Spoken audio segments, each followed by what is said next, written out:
If you can get rid of over half your closet to a local Goodwill, I can get down with that. If you have organ donor laser printed onto your state ID, I'll probably make out with you. But if you're willing to give up your living kidney for somebody else's cause, you can be my goddamn lover. Because there are less than more people that understand that at the end of the day, we're just borrowing time and a body until we have to give them back. And when the zombie apocalypse strikes,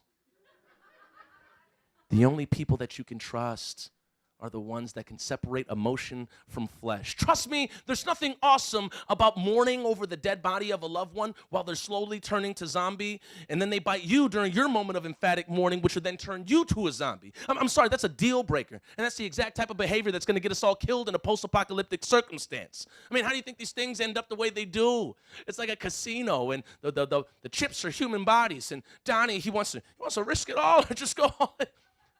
It's a horrible analogy. Just look, second to last thing anybody wants is for somebody to be using up all the ammunition during a zombie raid. The last thing anybody wants is to be dating the person that's using up all the ammunition during the zombie raid, taking senseless scatter shots into a horde of the undead, screaming, "Game over, man, game over." I'm sorry. Relationship is not worth it if it can't cope with the end of the world. And trust me, nothing puts things into perspective like the potential end of the world. In the final hours, you have to understand that this time isn't ours. And whether or not you subscribe to a higher power, there isn't a fiber of this you get to take with.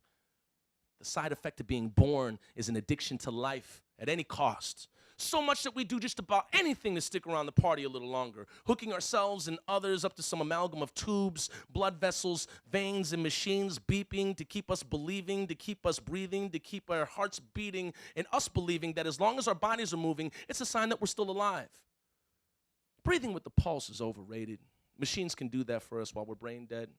I'll get impressed when they invent a machine that can make us smile or laugh in a coma. Hold on to me by the words, by the memories, by all the intangibles, because we're more than this. And if you understand that, then you know giving your kidney for somebody else's cause, that's love. But love is also knowing where to point the barrel of the gun. Because if I get bit, the last thing and the only thing I want to see are your eyes before you pull the trigger, knowing that I loved you with more than this.